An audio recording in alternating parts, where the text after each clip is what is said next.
pernah menjadi sekretaris Plan Manager di PT Sinarmas Indonesia dan sekretaris JJ Promotion. Untuk pengalaman bekerja beliau di Australia, yakni Course Administrator di Department Health and Community Studies, School of Health and Social Science, Melbourne Polytechnic. Lalu beliau juga pernah menempati posisi Recruitment and Admissions Officer, Melbourne Law School, di Melbourne University, dan yang terbaru, beliau sebagai Department Administrator atau Executive Assistant di Faculty of Engineering and Information Technology, Department of Infrastructure Engineering, Melbourne University. Baik, langsung saja saya sapa dulu beliau. Halo Ibu Ana. Hello Ayu, hello everyone. Bagaimana kabarnya Ibu? Baik, alhamdulillah baik di sini. Apa kabar semuanya di sana? Baik Bu, baik. Sama seperti yang tadi, semangatnya teman-teman. Dari tadi sudah menunggu di room Zoom gitu.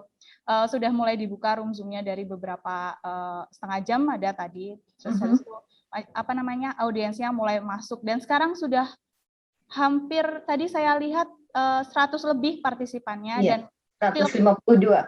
Iya, nah semoga akan terus bertambah gitu ya. Bagus ya. Iya, di sana sekarang malam ya Bu ya? Malam, ya, 6:30. Okay. 6:30 malam. Baik, baik. Saya lanjut ke narasumber yang ketiga dulu ya, Bu ya. Oke. Baik, narasumber yang ketiga ialah seorang pemuda, sama seperti Kak Rizal tadi. Kalau yang ketiga ini, sebentar. Baik. Nah, narasumber yang ketiga ini kebetulan sepantaran dengan anak-anak panitia di sini. Beliau ialah Dwiki Rikus Darmawan, pemuda kelahiran Malang tahun 2000 dan sepantaran dengan saya. Jadi nanti saya panggilnya Dwiki, nggak masalah ya? Aman. Aman, oke. Lah, lalu Dwiki ini memiliki moto hidup yang bagus yang saya juga baca di CV-nya, yakni dunia berlaku kejam terhadapmu dan waktu tak akan menunggumu untuk siap, maka bangkitlah dan lawan sekarang juga. Dari sini saya bisa memiliki gambaran mengenai sosok Dwiki ini. Pastinya merupakan pemuda yang tidak ingin menyia-nyiakan waktu dan kesempatan yang datang. Jadi nggak pakai nunggu untuk siap deh, pokoknya hajar gitu. Belajar sambil langsung nyemplung gitu ya. Bener Dwiki? Ya, benar sekali. Oke, dan saya setuju dengan itu, Dwiki. Selanjutnya untuk ini, riwayat pendidikannya Dwiki. Dwiki menyelesaikan pendidikan di SMA Negeri 1 Pandaan Pasuruan pada tahun 2019, dan kemudian langsung melanjutkannya ke pendidikan sarjana di Binjiang College of Nanjing University of Information Science and Technology. Lalu pengalaman organisasinya juga sangat banyak, sudah aktif sejak SMP, sejak masih muda udah ada bibit-bibit aktifnya ini.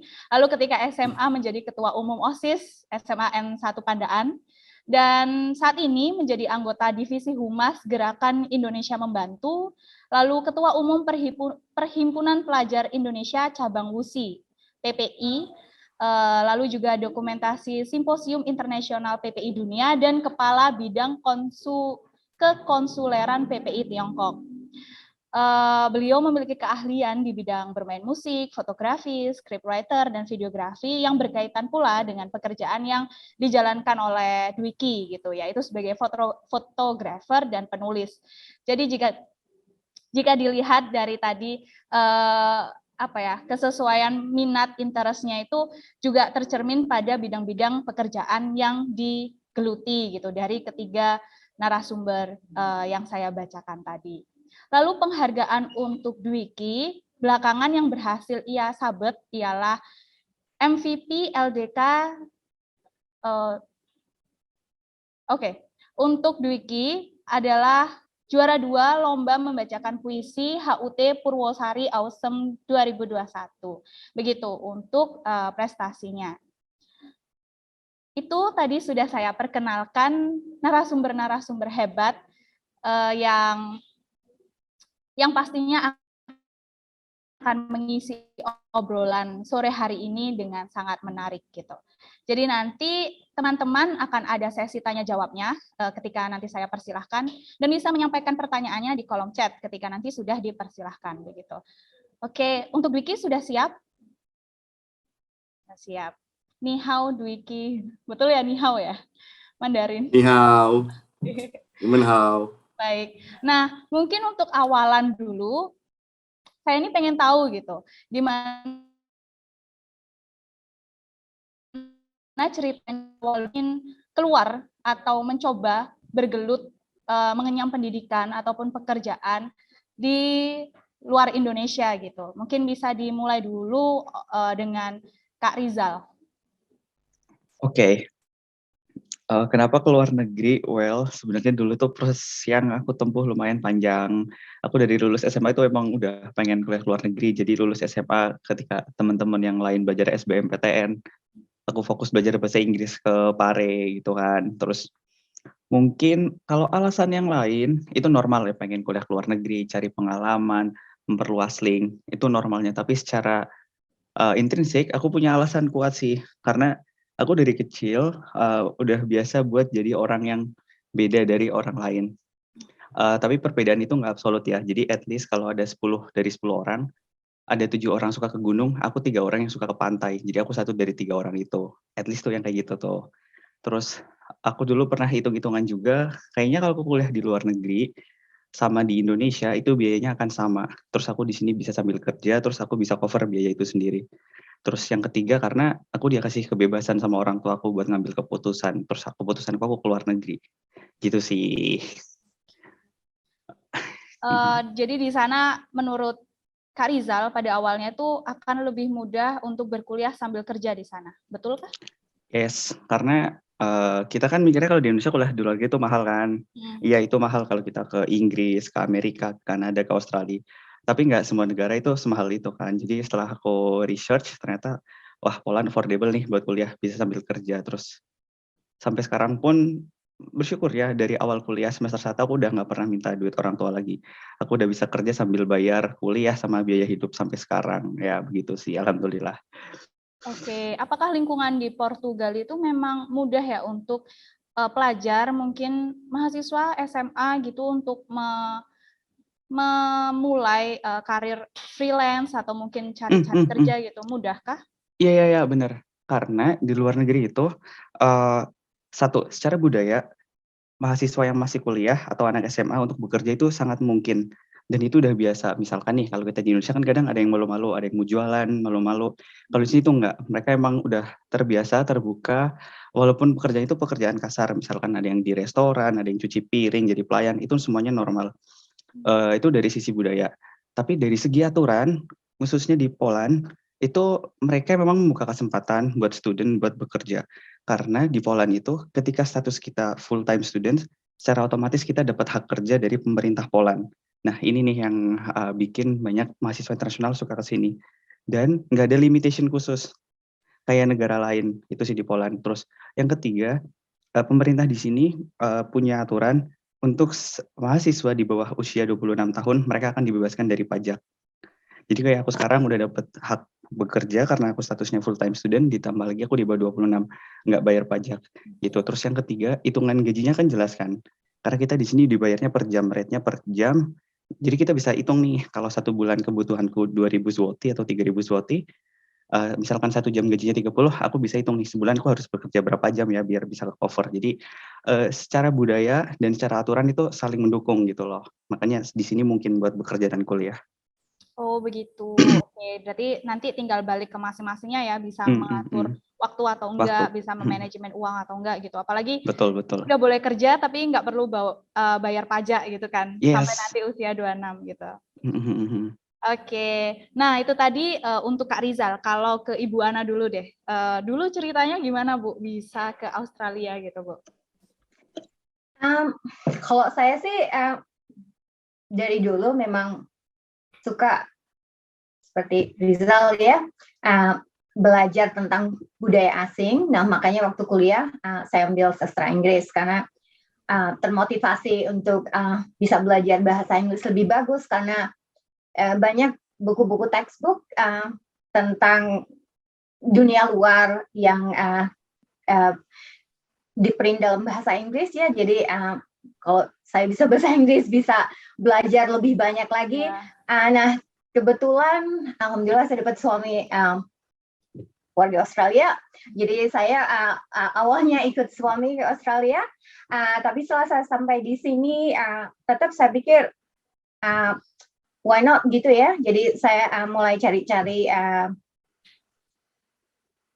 sekolah ya, yang sama pekerjaan dan lain-lain, dan ya alhamdulillah saya bisa dapat sekolah dan bekerja, dan ya senang sekali karena di sini ternyata penduduknya sangat welcome sekali dan sangat support gitu ya. Jadi kalau ada imigran baru gitu, pemerintah memberi kayak kursus bahasa Inggris dari yang tidak bisa bahasa Inggris sampai bisa bahasa Inggris, betul-betul disupport gitu. Terus sama seperti mungkin Polandia ya, jadi anak-anak sekolah SMA dan mahasiswa itu disupport banget untuk bisa mandiri, untuk bisa bekerja part-time, karena di sini banyak industri yang memberikan jadwal part-time, jadi mereka bisa bekerja dan juga sekolah, terutama di masa kayak summer holiday, ya mahasiswa dan anak-anak sekolah bisa bekerja. Iya, dan untuk mahasiswa internasional kalau di Australia sih ada limitation ya jam kerjanya, cuman sampai kalau nggak salah 20 jam per minggu, cuman itu cukup ya kalau untuk atau menambah pengalaman juga ya. Karena dengan banyak berinteraksi dengan orang-orang native speaker ya, kita bisa mempraktekkan bahasa Inggris kita terus setiap hari, ya betul. Jadi di situlah pengalamannya. Ya. Berarti juga didukung oleh industrinya ya Bu, karena kan memang industrinya membuka gitu untuk anak-anak yang mau freelance gitu kan, yang mau hanya bekerja part time gitu. Ya. Betul, karena di sini pemerintah mensupport sekali anak-anak untuk berpendidikan tinggi dan juga untuk bisa independen. Dan pada orang tua juga pada mensupport. Jadi biarpun orang tua sudah kaya, mereka tidak akan bilang, oh jangan seperti yang Rizal bilang ya, oh jangan bekerja di toko, jangan bekerja di kayak fast food restaurant, enggak. Jadi tetap mereka didorong untuk bekerja, untuk bisa mandiri, untuk bisa tahu bagaimana sulitnya mencari uang. Jadi mereka bisa mengapresiasi every cent.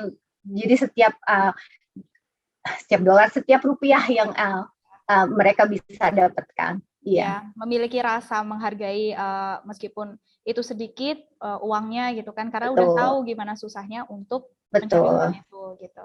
Oke, itu tadi jawaban dari Ibu Ana. Apakah jawaban dari Dwiki sama-sama ingin mencoba berbeda dan cari situasi lingkungan yang berbeda, atau dari Dwiki ini ada jawaban beda nih? Gimana Dwiki? Ceritanya dulu. Bisa ke Tiongkok itu gimana? Ayu pernah baca novelnya Ahmad Fuadi nggak? Judulnya Negeri Lima Menara. Lima Menara pernah dengar, tapi saya belum pernah baca itu. Nah, itu novel yang saya baca ketika SMP, dan itu yang secara tidak langsung memotivasi saya untuk pergi ke luar negeri. Itu. Jadi tempatnya itu waktu kapan ya? Semester 5 kelas 12. Itu benar kemarin kan kata Christopher, kelas saya ini kelasnya unggulan. Dan saya yang paling bodoh di dalamnya itu. Jadi beneran ini nggak bohong. Jadi di dalamnya itu anak-anaknya itu wah unggulan semua gitu. Dan di sana itu saya itu sangat tertekan. Beneran ini nggak bohong. Jadi karena tertekan saya pesimis mau cari ke PTN mana. Tapi karena tadi pernah saya baca novel itu Negeri Lima Menara, saya kepikiran, wah kalau keluar negeri ini seru kayaknya. Pun juga teman-teman nggak ada yang keluar negeri, ya udah saya cari beasiswa yang ada. Jadi alhamdulillahnya di semester 6 baru keterima dari sekian banyaknya saya mendaftar, dan diterimanya di Tiongkok. Gitu. Tapi bukannya malah susah ya kalau misalnya justru cari keluar itu, Dwiki? Ayo, mungkin ini hanya persepsi saya ya, tapi kalau saya pribadi sih mikirnya gitu. Bukannya malah susah ya kalau keluar negeri? Susah karena belum dicoba. Oke.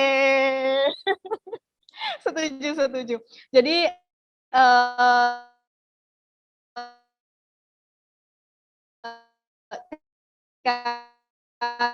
teman-teman yang lain mungkin di perguruan tinggi dalam negeri, Dwiki fokus cari, ya udah keluar aja deh gitu ya? Iya, benar. Oke.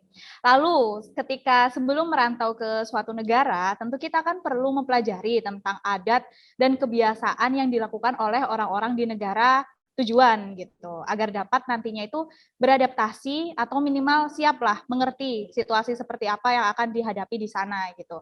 Nah, apakah ada adat dan kebiasaan dari suatu negara yang cukup menimbulkan culture shock ketika narasumber telah sampai di sana, walaupun sebelumnya telah mempelajari ya lewat internet atau mungkin pengalaman orang lain gitu yang pernah lebih dulu ke sana, tapi kan pasti beda tuh kalau misalnya kita udah nyemplung langsung gitu. Nah, lalu apakah itu tuh sempat membuat dampak yang cukup besar gitu di adaptasi masing-masing gitu. Karena tadi sudah Kak Rizal, saya ke Bu Ana dulu. Ya, jadi sebelum datang ke sini pastilah saya sudah membaca-baca sumber bagaimana kehidupan di Australia dan lain-lain. Tapi tetap aja ya, karena kita pas belajar bahasa Inggris di Indonesia tuh kebanyakan bahasa Inggrisnya American English gitu ya. Tapi pas datang ke sini ini Australian English, jadi banyak kata-kata yang what's that? Jadi apa ngomong? Jadi agak susah ya. Jadi adaptasinya. Oh, mereka ngomong apa ya? Logatnya juga beda ya, Bu ya? Logat beda, terus ada slangnya juga beda gitu. Terus jadi seperti itu ya. Jadi cukup took time gitu ya untuk bisa betul-betul memahami perbedaannya itu, karena kita memang fokusnya belajarnya di Indonesia kan betul-betul American English gitu ya, lewat nonton TV dan lain-lain. Terus yang lainnya lagi juga pertama kali kan saya pikir majority gitu ya, komunitas di Australia itu Caucasian gitu ya, orang kulit putih. Tapi ternyata kita di sini benar-benar multicultural gitu ya. Jadi ada banyak warga negara dari Asia, dari Eropa, dari kayak Afrika dan lain-lain. Jadi iya betul-betul multicultural gitu. Terus yang mungkin agak kangen gitu ya, seringnya kita ke restoran makan gitu ya, seneng banget ada menu nasi gitu ya. Tapi nasi di sini itu sebagai teman ikan. Jadi yang banyak kayak dagingnya, nasinya cuma sedikit sekali. Jadi kali, aduh masih lapar. Jadi habis makannya sih lapar gitu. Nah, terus cuaca juga ya, karena di sini juga terutama di Melbourne ya. Saya sih pernah dengar ya, teman-teman yang pernah dari Melbourne bilang, di Melbourne itu cuacanya kita bisa dapat 4 musim dalam satu hari. Tapi kan sebelum kesini belum mengalami sendiri, tidak benar-benar mengerti gitu ya. Tapi pas begitu kesini iya. Jadi pagi bisa panas, matahari cerah, 4 jam kemudian bisa tiba-tiba dingin, hujan, dan lain-lain. Ya, jadi seperti itu. Tapi ya adaptasi ya kira-kira sekitar beberapa bulan, tapi saya bisa betul-betul beradaptasi dan feeling okay gitu. Terutama seperti saya bilang, masyarakat di sini betul-betul welcome gitu untuk warga negara asing yang baru datang. Iya, makasih. Oke, berarti adaptasinya itu nggak hanya ke khalayak yang ada di sana, masyarakat yang ada di sana, tapi juga secara fisik ya Bu ya. Nah, apakah Ibu juga mengalami, biasanya di Indonesia nggak pernah cek Google cuaca, lalu begitu ke Australia rajin ngecek Google cuaca? Betul. Gitu. Iya, jadi setiap kali mau keluar, temperaturnya berapa ya hari ini ya, Oke. cuacanya bagaimana ya, karena kan iya betul-betul jadi nggak ngebosenin gitu. Jadi setiap hari berbeda. Betul, betul. Biar nggak salah kostum kan ya, Bu? Betul, tapi karena di Melbourne ya ini bisa 4 musim dalam satu hari, jadi selalu siap aja layering gitu ya. Jadi selalu bawa jaket dan lain-lain. Kalau umpama panas ya udah dibuka aja, tapi siap kalau nanti tiba-tiba jadi dingin sudah siap ada jaket dipakai Oke, lagi. oh Iya. begitu. Oke, oke. Wah, menarik, Bu. Lalu untuk Dwiki sendiri gimana di Cina, di Tiongkok?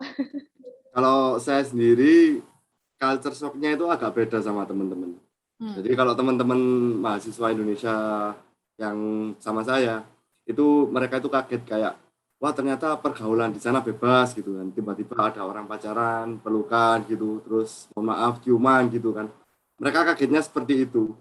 Kalau menurut saya itu apa ya? Hal yang biasa kalau emang di luar. Malah yang buat saya jadi culture shock itu ketika saya melihat ada bapak-bapak, ibu-ibu yang itu emang udah tua, berapa ya umurnya? Bisa mungkin 50 tahun ke atas, tapi mereka itu pegang sapu di pinggir jalan dan itu membersihkan. Iya, masih bekerja gitu Itu. ya? Di situ saya benar-benar emis, wah gila ini mereka ini orang tua yang kalau di Indonesia pun sudah diam, nggak boleh ngapain-ngapain, tapi mereka di sana itu malah kerja gitu loh. Jadi seolah-olah saya masih hidup, saya masih bisa berjalan, saya masih bisa bernafas. Ya sudah, saya melakukan sesuatu yang bermanfaat saja. Itu yang saya kagetkan, yang buat saya culture shock itu di situ. Jadi perbedaan gimana ya, pola pikirnya masyarakat yang di sana dengan masyarakat di Indonesia. Itu yang benar-benar saya membuat wah luar biasa ini. Itu. Produktivitasnya berarti ya? Ya, Ya, produktivitas. oke. Apakah di sana tidak bertemu ini? Kalau dilihat dari ceritanya sih yang usia sudah tua bahkan ya, itu masih bekerja. Berarti secara kalau bisa saya langsung simpulkan, apalagi anak-anak di situ, anak mudanya pasti lebih giat lagi kan untuk bekerja. Iya, itu jadi mungkin gini, karena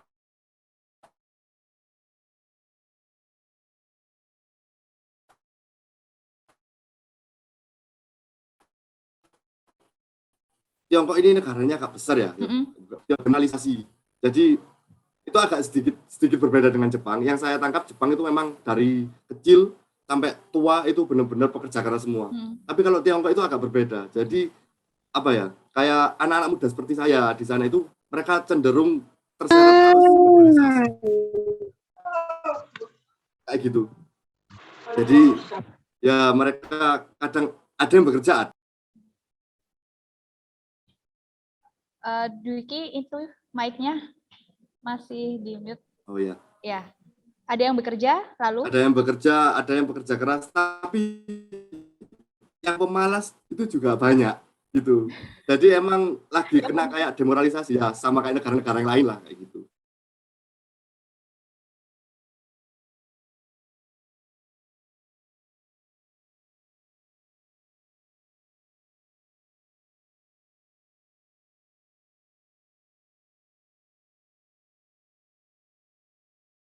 Gitu. Begitu, baik-baik. Ketinggiannya itu rata, Jadi hampir rata. lebih Dan untuk pegunungan sendiri itu ya pegunungannya juga terletak di daerah Himalaya situ kan. Jadi daerah-daerah yang lain itu ya dataran biasa. Jadi kalau cuaca itu seharian hujan, ya hujan terus. Kalau seharian ini panas, ya panas terus. Panas terus. Cerah ya cerah terus gitu. Iya, jadi bisa ditebak ya. Bisa ditebak. Tidak se ekstrim di Indonesia. Oh, begitu. Apalagi di Melbourne. Betul. Lalu ke Kak Rizal. Bagaimana, Kak? Oke. Ternyata ada kemiripan sama di China. Bener, di sini itu lansia masih dapat hak kerja. Cuma bedanya kalau tadi di Wiki cerita kebanyakan itu kerja di jalan. Kalau di sini aku sering lihat mereka kerja sebagai kasir swalayan. Itu sering orang tua kerja itu.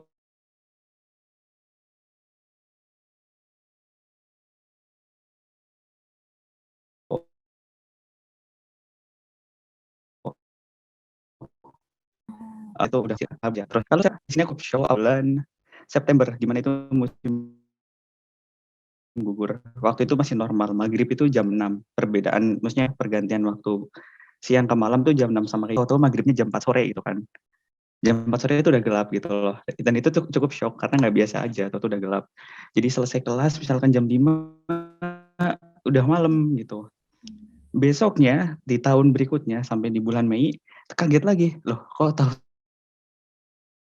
tahu maghribnya jam 9 malam gitu loh. Karena nggak tahu. Karena waktu di Indonesia perbedaan musim itu dikira di cuaca aja kan. Ternyata secara jam itu juga beda gitu loh. Kayak maghrib jam 9 malam. Jadi kalau misalkan ada yang puasa ya udah tuh enak. Dari jam 3 pagi sampai jam 9 malam. Itu kalau secara jam ya cukup shock sih waktu itu. Terus kalau secara budaya masyarakatnya di sini itu gap antar umur itu lumayan tipis. Jadi kalau di Indonesia kan kita biasa banget nih panggil Pak, Bu, Paman atau siapapun yang beda umur. Kalau di sini beda usia, kita itu langsung panggil nama aja. Walaupun mereka itu bos kalian. Oh gitu. Tapi bukan berarti kita nggak sopan santun ya. Yang ditamakan di sini tuh kita lebih respect ke sesama manusia. Kita hormat ke sesama manusia, bukan hormat ke umurnya gitu. Oke, jadi Nah, respect-nya itu ditaruh karena ya humanis iya, gitu, karena sesama humanis, manusia, betul, memanusiakan manusia. memanusiakan Oh, oke. manusia, betul. Oke. Terus waktu awal datang sih di sini cukup kaget karena pada cuek-cuek banget. Kita kan biasa di Indo walaupun nggak kenal Senyum ya. senyum, say hi gitu kan. Di sini tuh cuek, individualis, terus tapi kalau udah kenal ternyata mereka tuh baik banget. Terus ada perbedaan ini lagi, kita di Indonesia tuh kalau ketemu teman nih, say hi, kita salaman aja atau tos gitu kan udah cukup. Di sini tuh nggak, kita tuh peluk. Jadi kayak, "Oh hai, apa kabar?" gitu kan. Jujur aja, aku yang baru datang tuh bingung karena waktu itu kita selesai kelas, kita mau ke stasiun kereta, terus waktu kita udah selesai kelas, temanku kok kayak gini, aku bingung, kayak gini tuh maksudnya apa gitu loh. Terus karena aku nggak mudeng, temanku pada ketawa, oh ternyata itu maksudnya peluk-peluk buat say bye gitu ya. Itu sih. Jadi udah ya, misalnya secara budaya ada, secara cuaca ada bedanya, dan secara cara kerja, budaya kerjanya juga beda gitu. Budaya kerjanya, iya itu tadi budaya kerjanya kayaknya juga tercermin ini yang kalau di sana manulanya ditaruh di kasir swalayan gitu ya. Beda kalau di sini kan kasir swalayannya tuh cantik-cantik, Nah, ganteng-ganteng gitu ya. iya. Iya. Betul. Kenapa di sana pakai yang manula? Mungkin Kak Rizal tahu, mungkin sempat tanya-tanya gitu. Enggak, tapi iya bener. Kalau yang cantik-cantik sama ada, tapi itu kebanyakan ditaruhnya di restoran. Tapi kalau supermarket itu kebanyakan yang lansia. Aku nggak tahu ya gimana mereka ngebedainnya, tapi itu kayak gitu cara kerjanya. Oh jadi ada tambahan lagi yang beda banget budaya itu soal kebersihan. Kalau kita di sini tempat sampah, ya sampah rumah tangga tuh kalau misalnya kita mau cuci piring udah selesai, terus kan kita buang di tempat sampah, itu kan kita bisa lihat pakai mata.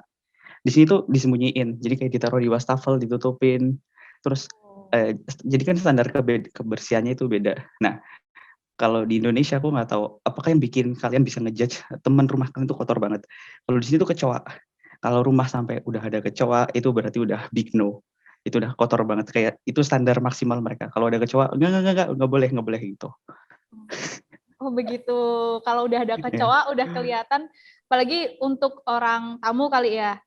Ada tamu masuk terus habis itu ada kecoa gitu. Iya, terus mending nggak jadi mampir mungkin.